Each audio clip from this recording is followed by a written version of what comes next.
Agora sim. Também vou pregar essa noite. Mas é um prazer estar sempre servindo ao Senhor. Estou vendo o pastor Ivonaldo já está aqui. Já chegaram, né?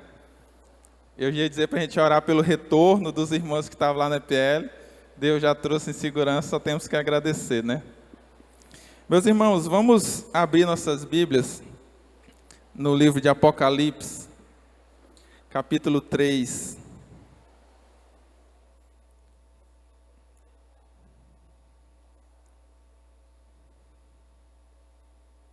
Apocalipse, capítulo 3, nós vamos ler dos versículos 1 ao 6.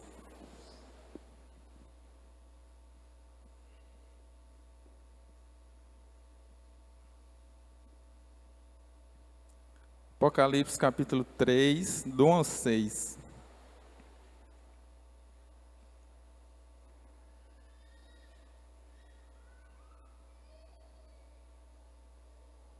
Amém? Tá fácil aí, é o último livro da Bíblia. Diz assim: ao anjo da igreja em Sardes, escreva: estas coisas diz aquele que tem os 7 Espíritos de Deus e as 7 estrelas. Conheço as obras que você realiza, que você tem fama de estar vivo, mas está morto. Fique vigiando e fortaleça o restante que estava para morrer, porque verifiquei que as obras que você realiza não são íntegras na presença do meu Deus. Lembre-se, pois, do que você recebeu e ouviu, guarde-o e arrependa-se.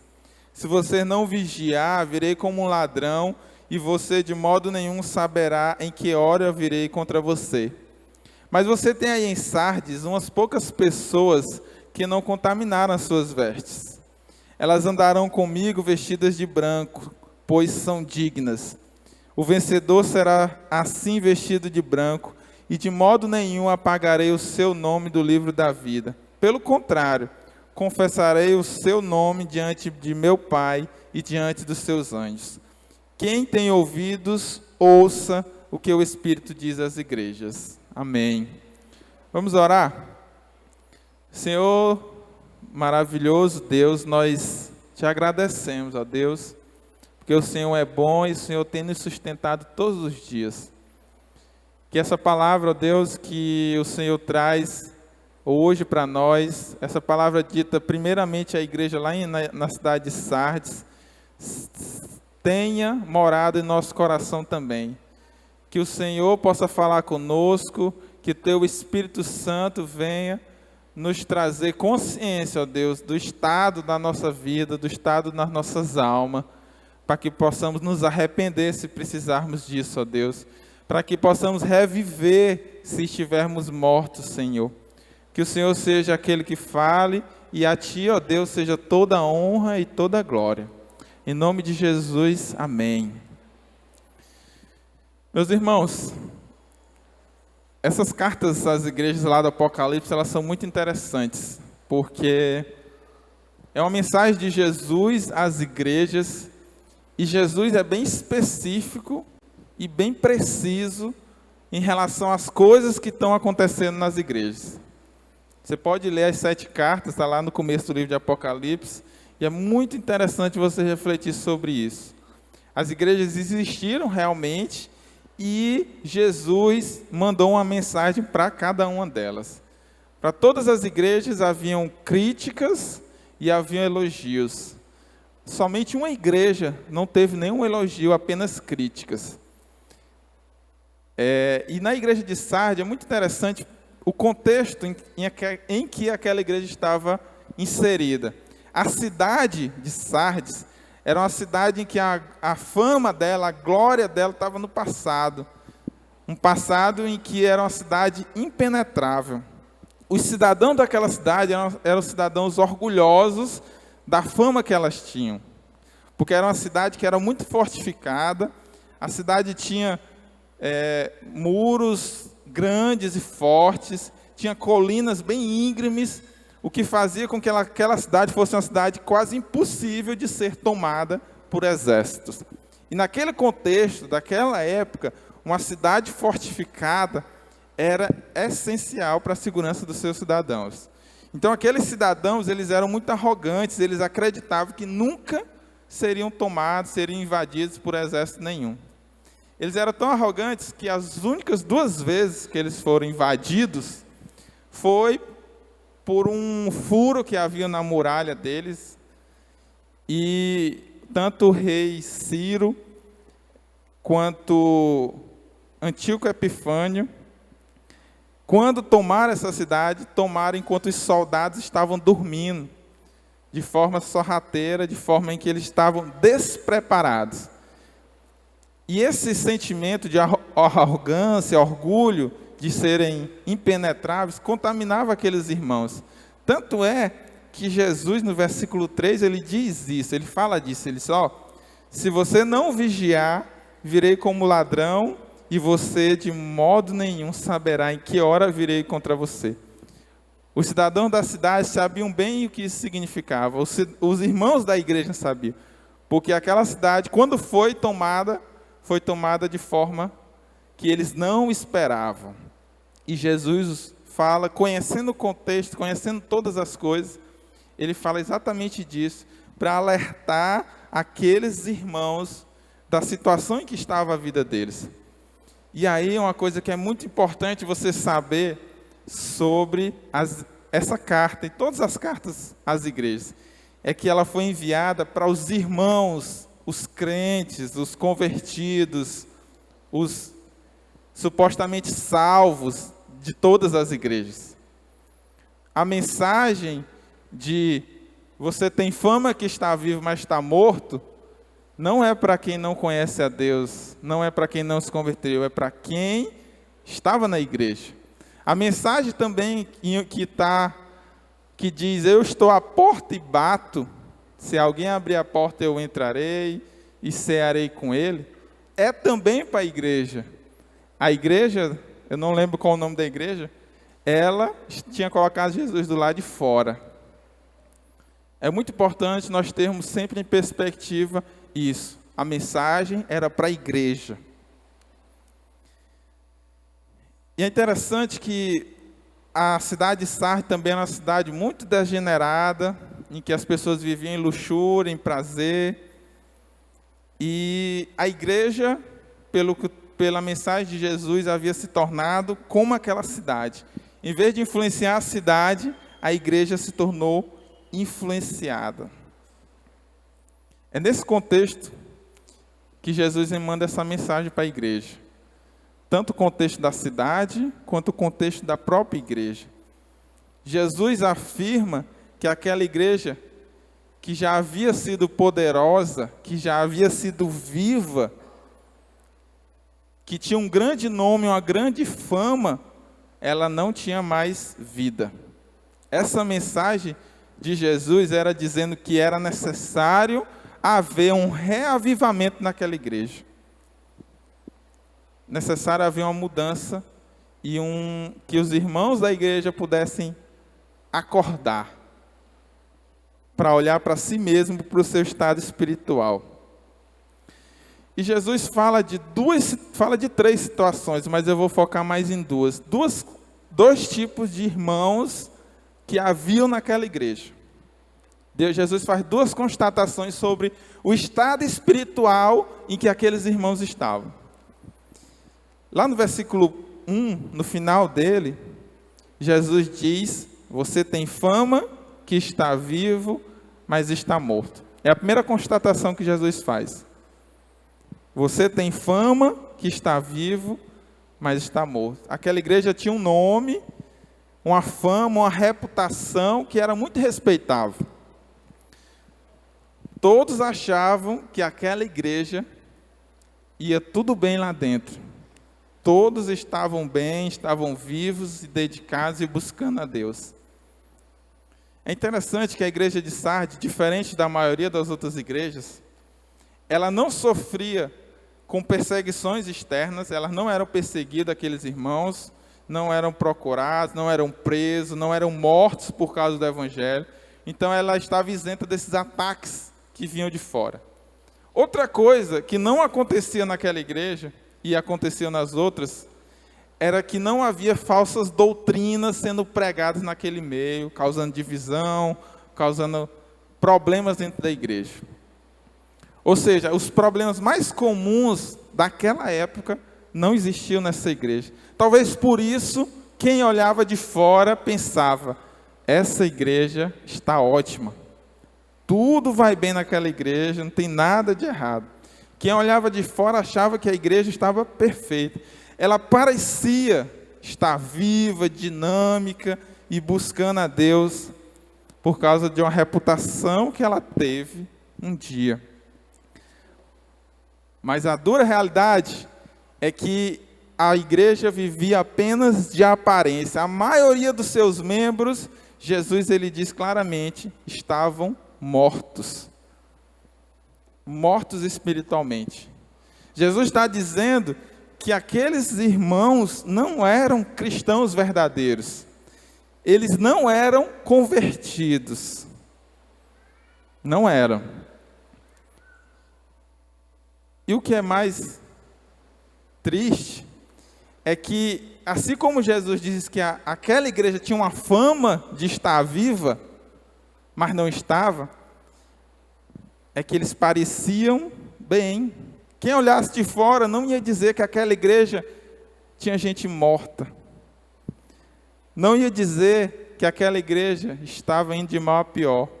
Nem eles mesmos achavam isso de si.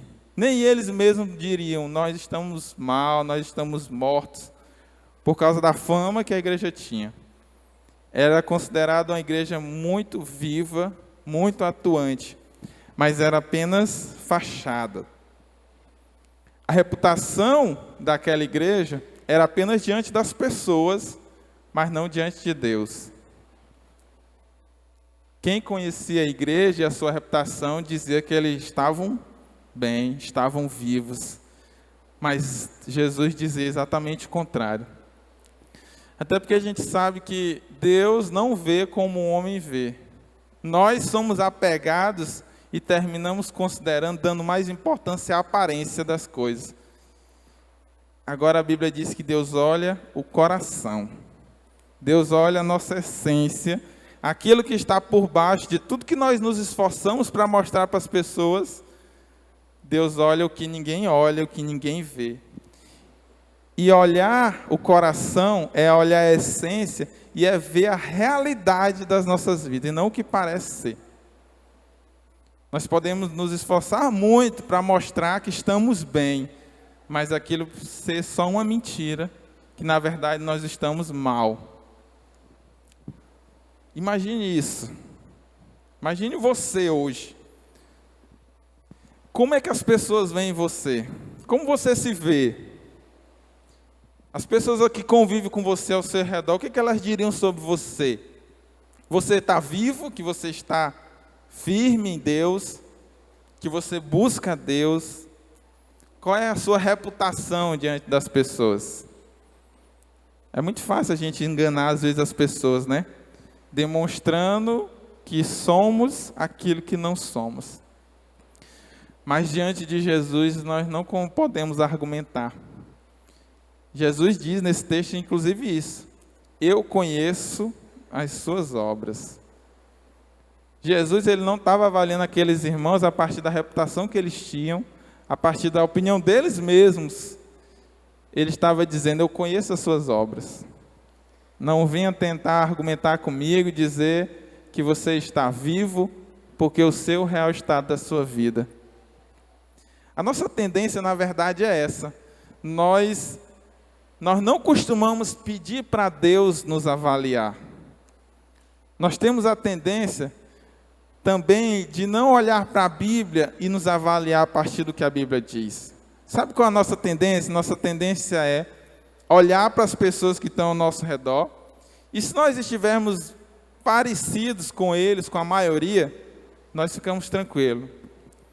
Não, eu estou aqui na média. Não estou melhor do que todo mundo, mas também não sou pior. Eu estou na média. E agora imagine que se você estiver se comparando com pessoas que estão mortas espiritualmente, significa que você está igual a elas, né? Nós temos essa tendência de querer ser igual aos outros, querer se comparar uns com os outros, ao invés de se comparar com Cristo. É por isso que quando Jesus vai falar para aqueles irmãos, e ele é bem duro, é bem direto com eles, quando ele diz que eles estão mortos, embora pareçam, tenham fama de que estão vivos, ele vai dizer lá no versículo 1 também: lembre-se o que você recebeu, ouviu, guarde e se arrependa. Alguém que está morto espiritualmente, a única solução que existe para ele é arrependimento.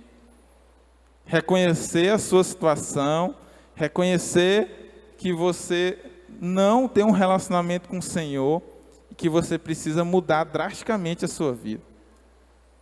Às vezes nós nos confiamos pelo fato de um dia termos levantado a mão, um dia termos nos batizado, um dia termos feito um curso, estarmos servindo em algum lugar e deixamos de olhar para a realidade das nossas vidas, para saber se nós realmente estamos vivendo e estamos vivos espiritualmente, se realmente nós tivemos um encontro com o Senhor. Gente, o encontro com Deus, ele não é qualquer coisa, não. Você olha na Bíblia, você vai ver os encontros que as pessoas tiveram com o Senhor, elas foram transformadas para sempre na vida delas. Não dá para você dizer, eu tive um encontro com o Senhor, e você continuar a vida toda pecando, vivendo na prática do pecado. Não dá para você dizer, eu tive um encontro com o Senhor, e as pessoas ao seu redor não reconhecer a diferença que Deus faz na sua vida. E eu vou dizer para você, até aqueles que não conhecem a Deus, eles sabem reconhecer quando alguém teve um encontro com Deus. Quando alguém diz que é cristão, sem ter obras dignas de arrependimento. Até aqueles que não conhecem a Deus, sabem identificar alguém assim. Um encontro com Deus ou transforma a sua vida, ou ele não existiu. É por isso que nós temos que olhar para nós, se às vezes nós não apenas nos conformamos à forma de falar, de agir, que as pessoas da igreja se conformaram, né? Nos ensinaram. Não, você ser crente é assim, você vem para a igreja, você vai dar seu dízimo, você vai deixar de ir para a festa, você não vai beber, não vai fumar. É isso, ser crente é isso. Mas ser crente é, antes de tudo, essencialmente ter um encontro com Deus. Eu posso fazer todas essas coisas e ainda assim não ter tido um encontro com o Senhor. Jesus, ele fala de um dia, que um dia vai se encontrar com as pessoas, e algumas delas vão chegar para ele, dizendo, Senhor, nós, em teu nome, nós curamos, nós libertamos, nós pregamos. Rapaz, uma pessoa que foi usada por Deus para curar, que foi usada por Deus para expulsar um demônio, que fez tudo isso, e ainda assim ela ouviu de Jesus, eu não conheço vocês, afaste de mim vocês que praticam o mal. Ou essa pessoa inventou, né? Achava que poderia chegar diante de Jesus e dizer, mentir para ele e ele ia acreditar. Ou o que eu acho que o texto diz é que é possível você fazer as coisas de Deus sem ter tido encontro com Deus. É possível você fazer isso. Porque quando nós temos um encontro com Deus, a nossa vida é transformada para sempre. Se Jesus disse isso, que pode haver muitos dentro da igreja que estão mortos, que precisam de conversão, eu também vou dizer a mesma coisa. Se Jesus disse que existe, eu posso dizer que também existe. Nessa igreja, na nossa igreja, pessoas que elas não precisam de reconciliação ou de um reavivamento, elas precisam de fato nascer de novo. E é isso que nós temos que olhar para dentro de nós e pedir para o Senhor nos mostrar se nós precisamos de arrependimento. O que Jesus está dizendo é que pode ser que você tenha conhecido a mensagem de arrependimento, mas não deixou que ela de fato entrasse na sua vida, no seu coração, para que você realmente recebesse uma vida nova, uma vida eterna que Ele pode nos dar. Você não guardou a mensagem de salvação na sua vida e não tem obedecido a ela.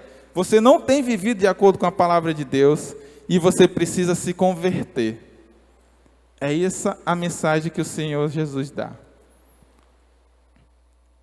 Todos nós estamos mortos por causa dos nossos pecados e as nossas transgressões.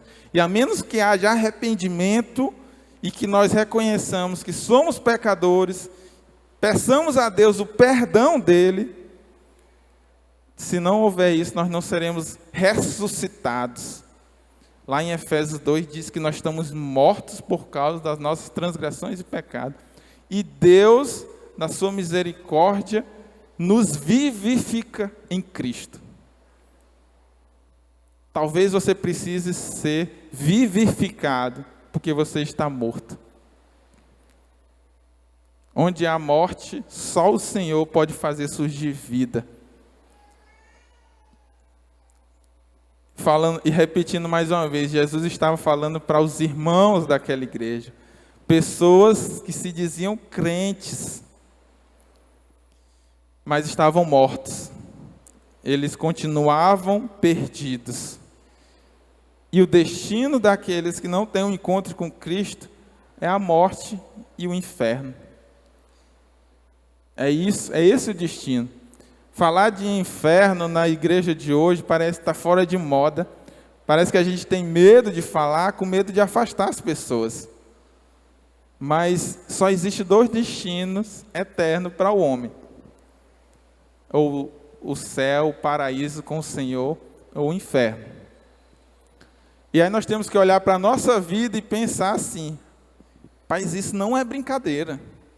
Não é brincadeira, porque se eu não for para o céu, só tem um único outro lugar para mim ir. Não posso levar a vida cristã de qualquer jeito, né? Hoje eu não estou bem, eu não vou para a igreja. Não, eu estou cansado. Não, essas épocas da minha vida está muito corrido. Não vou para a igreja, não.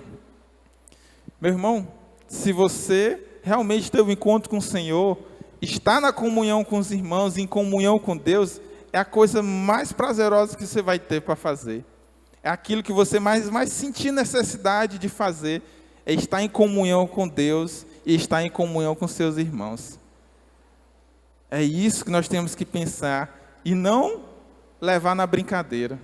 Parece que hoje em dia a gente está tão sobrecarregado de tantas coisas que a gente precisa dar conta, né?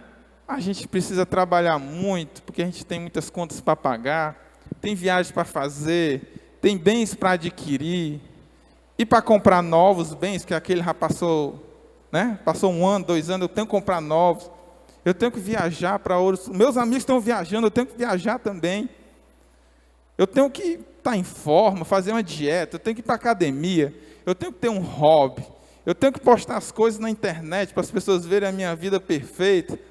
Então é tanta coisa, eu tenho que assistir mais séries aí, né, na internet, eu tenho que assistir os filmes, é tanta coisa que eu preciso dar conta, eu preciso reformar minha casa, eu preciso me maquiar, me arrumar, trocar minhas roupas. Gente, se você for querer dar conta de tudo isso, não vai sobrar tempo para você estar com Deus. Para você buscar em primeiro lugar o reino de Deus. Não vai sobrar tempo.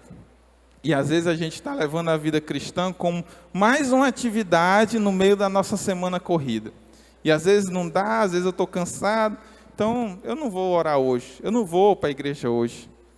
E nós vivemos assim. Quando estamos na igreja, é o modo crente, é o modo cristão.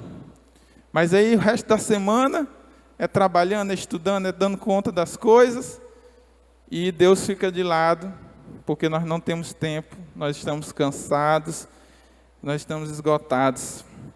E como Jesus disse aqui, na verdade, muitos de nós podem estar mortos espiritualmente. A segunda constatação que Jesus faz para a igreja faz contra aquela igreja, na verdade é o segundo tipo de pessoa que existia na igreja. Primeiro, a maioria estava morta espiritualmente, não tiveram encontro nenhum com o Senhor, precisava se arrepender e se converter. Era o primeiro tipo de cristão, e era a maioria dos cristãos, das pessoas daquela igreja, dos membros. O segundo tipo de pessoas que estavam lá, está no versículo 2. No final do versículo, Jesus diz assim: fortaleça o restante que estava para morrer. Na igreja, naquela igreja, havia crentes espiritualmente em estado terminal. Os crentes estavam na UTI espiritual. Jesus diz assim: se você não fortalecer, os que estavam vivos vão morrer, está perto de morrer, estão muito fracos. Os médicos estão para desenganar, dizer que não tem mais jeito. Se a maioria dos crentes estavam mortos, havia o restante, como Jesus disse, que estava doente, fraco e perto da morte. Olha só, embora a aparência da igreja fosse de vitalidade, quando Jesus for olhar mais profundamente a vida daquela igreja, olha o que ele diz no versículo 2. Verifiquei que as obras que você realiza não são íntegras na presença do meu Deus. A palavra íntegra, ela significa completo, inteiro, significa irrepreensível, incorruptível. E Jesus disse que as obras daqueles irmãos não estavam sendo íntegras, não estavam sendo irrepreensíveis, nem incorruptíveis. Não é que aqueles irmãos estavam errando só numa pequena porcentagem das coisas. Não era isso que Jesus estava dizendo. Eles iam bem em quase tudo, mas em pequenas coisas eles estavam errando. Não era isso que Jesus dizia, não. Até porque isso não gera quase morte espiritual. Jesus estava falando que estava faltando integridade à vida daquelas pessoas. Eles viviam uma vida dupla. Serviam na igreja e também alimentavam pecados ocultos. Essa era a vida dupla que eles faziam. Estavam na igreja, eram cristãos que estavam frequentemente na igreja, mas fora da igreja viviam uma vida diferente. Eram dois tipos de pessoas nos dois lugares diferentes. É interessante, ou é preocupante, o que o pecado faz conosco. Quando ele se torna uma prática recorrente na nossa vida, ele cauteriza a nossa consciência. Ele deixa a nossa consciência insensível a ele. Se no começo, quando nós começamos a pecar, o pecado traz um pouco de remorso, de dúvida, de medo, de tristeza até. Se nós não paramos, com o tempo, nós paramos de nos sentir culpados por ele. O pecado, ele nos anestesia. Se você peca e isso não lhe traz dor, arrependimento, é porque o pecado pode estar fazendo isso na sua vida. O pecado traz anestesia. Você conhece pessoas que são descontroladas em alguma área da sua vida? Às vezes elas bebem álcool, bebidas alcoólicas, quando tem oportunidade. É uma forma de estarem anestesiadas da dor que o pecado traz para a vida dela, da falta de sentido que a vida dela, que ela está procurando, não encontra na sua vida. É por isso que as pessoas, elas estão procurando cada vez coisas mais intensas para ver se consegue esquecer a falta de sentido das suas próprias vidas. Não se engane não. Que as pessoas no mundo, elas postam, mostram festas e mais festas, viagens e mais viagens, álcool, drogas, sexo e toda forma de prazer, para de alguma forma elas esquecerem a falta de sentido que a própria vida delas tem. É isso que o pecado faz. Ele causa mais dor e a gente procura mais pecado para nos aliviar dessa dor. O pecado vai nos matando aos poucos. Ele vai matando a nossa vontade de buscar a Deus, as coisas de Deus. Aquela sede de Deus que antes existia dentro de você, se o pecado continuar habitando na sua vida, ela vai morrendo a sua sede de Deus. Se antes você consultava a Deus antes de tomar uma decisão, agora você não ignora a opinião de Deus e faz do seu jeito. Se antes você ponderava, se você tinha paciência, você agora é apressado, quer satisfazer seus desejos, sua vontade a toda hora. Você ignora não só a Deus, mas ignora também a opinião das pessoas perto de você. Todas as vezes que nós deixamos o pecado guiar nossas vidas, nós erramos, nós falhamos, nós sofremos e fazemos sofrer. Mas quando nós nos livramos do poder do pecado, e nós deixamos o Senhor guiar a nossa vida, aí nós encontramos paz, satisfação, alegria, tudo o que o fruto do Espírito traz para nós. Mas o pecado ele vai fazendo isso. As nossas atitudes que antes eram santas, elas vão se tornando raras. Aquele testemunho que você dava àquelas pessoas ao seu redor, ele vai se escondendo, a sua luz vai se apagando. Talvez você esteja desse jeito hoje. Você era uma pessoa que todos conheciam o seu Deus, porque você falava todas elas. Você era uma pessoa que no seu trabalho, as pessoas lhe procuravam, porque percebiam a presença de Deus na sua vida. Você era uma pessoa que ganhava as pessoas para Cristo. E eu não sei o que foi que aconteceu no meio do caminho, mas hoje você está com a sua luz escondida. Você não faz mais diferença, você está fazendo igual aos outros. Lá fora, você só é mais um que está sempre correndo para resolver suas coisas e não tem tempo para buscar a Deus e para apresentar a Deus para as outras pessoas. Meu Deus, como é fácil isso acontecer na nossa vida e a gente nem perceber. E nem sempre é pecado não, né? É que nos traz esse distanciamento, esse esfriamento, essa inércia espiritual. Pelo menos não esses pecados que a gente costuma mais se preocupar. O pecado número 1 do ser humano, e que dele decorre todos os outros, é não amar a Deus sobre todas as coisas.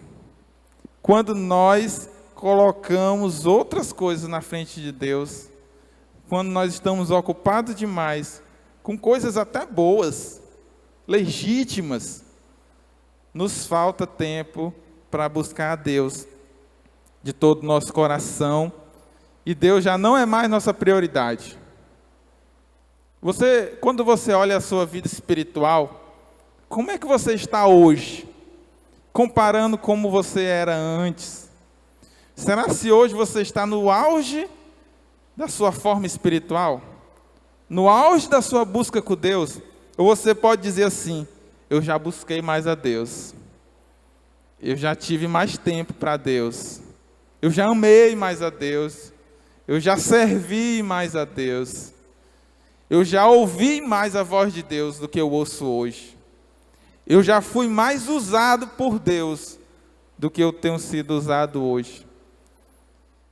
O pecado já me incomodou mais, hoje não está me incomodando tanto. Se você se identifica, dessa forma, você está precisando de um reavivamento na sua vida espiritual. Você está precisando olhar para dentro de si, pedir para Deus avaliar a sua vida, para ver se você volta a ser quem você era. Deixar de lado as suas desculpas que nós usamos para não buscar a Deus. Pense só. Diante do dia que você estiver diante do Senhor e o Senhor lhe perguntar, mesmo se ele já sabendo, ele perguntar: você teve tempo para estar comigo na sua vida? Você me buscava diariamente? Aí você vai dizer: não, Senhor, o Senhor me deu 24 horas em um dia mas não sobrava tempo para estar com o Senhor. Aí Deus, imagine que Deus diga assim: meu filho, mas eu lhe dei tudo. Eu lhe dei a vida que você tem, eu lhe dei saúde, lhe sustentei, supri suas necessidades, lhe dei sua família, seus filhos, seus bens, e você ainda assim não teve tempo para mim. Imagina a nossa cara de sem graça diante de Deus, né? Porque nós queremos usar com Deus argumentos que não se justificam. Não se justificam. E o diabo, ele é tão sutil que ele infiltra nas nossas vidas essas coisas e a gente vai deixando entrar. Coisas que parecem inofensivas, mas que racham a nossa integridade espiritual. Quando nós percebemos, nós já estamos na UTI espiritual. De repente nós não sentimos mais a Deus como antes, não ouvimos mais a sua voz como antes. Pecamos e não nos incomodamos mais como antes. E o nosso coração já não está mais inteiramente dedicado ao Senhor como antes. Uma vez na minha vida, eu estava me sentindo frio espiritualmente. E eu lembro que a primeira coisa que eu fui pensar, olhar para mim e pensar, se havia algum pecado na minha vida, que eu não estava confessando, que estava fazendo separação entre eu e Deus, para que eu estivesse me sentindo frio espiritualmente. E eu lembro que eu comecei a orar a Deus por isso. Senhor, o que está acontecendo na minha vida? Por que eu estou me sentindo assim, sem essa vontade de buscar, de te buscar, como antes eu buscava? Por que eu estou assim me sentindo frio espiritualmente? Tem alguma coisa que eu não estou vendo? Se tem algum pecado que nem eu estou percebendo? E eu lembro que dessa vez, né? Porque teve vezes que foi pecado mesmo, mas dessa vez, o que Deus me trouxe foi um versículo, lá de Jeremias 29:13, que ele diz assim: buscar-me-eis e me achareis, quando me buscardes de todo o vosso coração. Você vai encontrar a Deus, você vai ter comunhão plena com Deus, quando você buscar Ele de todo o seu coração. O seu coração não vai ser ocupado por outras urgências, por outras necessidades, por outras preocupações, se não está com o Senhor. E aí você vai encontrar a Deus. E foi isso que eu percebi na minha vida. Eu estava muito ocupado e muito preocupado com muitas coisas, menos com a mais importante. É a história lá de Marta e Maria, né? Normalmente a gente é Marta, preocupada com muitos afazeres, muitas coisas para dar conta. E esquecendo da melhor parte, que é estar com o Senhor. Como Deus é misericordioso, porque mesmo a gente às vezes vivendo nessa gangorra espiritual, esfriando, esquentando espiritualmente, Ele continua nos chamando, nos alertando, nos mostrando, nos incomodando para que a gente volte a ser que a gente era antes. E foi isso que Ele disse para aquela igreja. Isso que Ele quer dizer para você hoje. Fique vigiando, fique alerta. É isso que Ele diz no versículo 2. Fique vigiando e fortaleça o que estava para morrer. Acorde, desperte, olhe novamente para a sua vida, os caminhos que você tem trilhado, se esses caminhos agradam ao Senhor. Nos avaliar, ou melhor, pedir para Deus nos avaliar, é algo realmente essencial para nossas vidas. O salmista, lá do Salmo 139, ele diz isso. No versículo 1 ele diz assim: Senhor, Tu me sondas e me conheces. Aí lá no final do capítulo, o capítulo é muito bonito, eu vou ler só esses 3 versículos. Lá no versículo 23 ele diz assim: sonda-me, ó Deus, e conhece o meu coração. Prova-me e conhece as minhas inquietações. Vê se em minha conduta algo te ofende e dirige-me pelo caminho eterno. Olha a atitude de humildade do salmista. Senhor, só o Senhor pode dizer se a minha vida te agrada. Eu não tenho como dizer, sozinho, se minha vida está de acordo com a tua vontade. Se existe algo na minha conduta que está te ofendendo, que está te afastando de mim, é uma oração que nós precisamos fazer. Senhor, olha para dentro de mim, olha para o meu coração, analisa a minha vida, faz uma vistoria, escaneia a minha vida. Tem um antivírus do computador, né? Ele faz o scanner lá completo, passa por todos os arquivos, todas as pastas, todos os programas, e aí depois lá ele dá lá o relatório. Nenhuma ameaça detectada, tantas ações que precisam ser corrigidas. Jesus estava fazendo isso com aquela igreja. Ele disse assim, eu estou escaneando essa igreja. E eu detectei isso que precisa ser corrigido na conduta de vocês. Nós precisamos pedir, Senhor, escaneia a minha vida, me mostra, me revela, Senhor, porque eu mesmo não estou percebendo. Eu mesmo não estou conseguindo reconhecer. Nós precisamos pedir para Deus fazer isso em nossas vidas. É por isso que a gente precisa estar sempre em oração mesmo nas nossas vidas. Porque quando nós oramos, nós falamos com Deus, trazemos para Ele as nossas necessidades, as nossas angústias, mas nós também paramos e ouvimos Ele. Eu vou falar para vocês um exercício muito interessante, simples, que você pode fazer quando você estiver orando, para lhe ajudar você a sondar a sua vida, né? Entender como é que está, se tem alguma coisa que precisa mudar. Ao invés de você somente orar pedindo coisas para Deus, que normalmente a gente acha que a oração é só isso. Eu peço, em nome de Jesus, amém. Né? Não é só isso. Quando você estiver orando, você começa a pensar, a falar com Deus sobre algumas coisas da sua vida.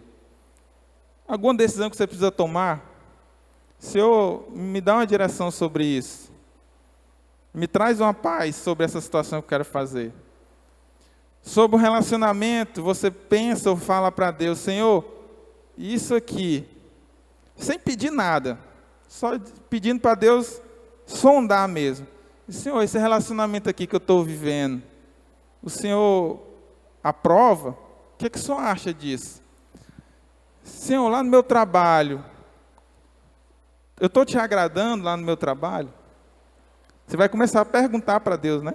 Pedir para Deus trazer uma direção na sua vida sobre isso. E aí você ora. Às vezes Deus vai lhe dizer na hora. Na hora Ele vai lhe trazer a consciência do seu coração que aquilo ali não está agradando Ele, que aquela é o caminho certo a fazer.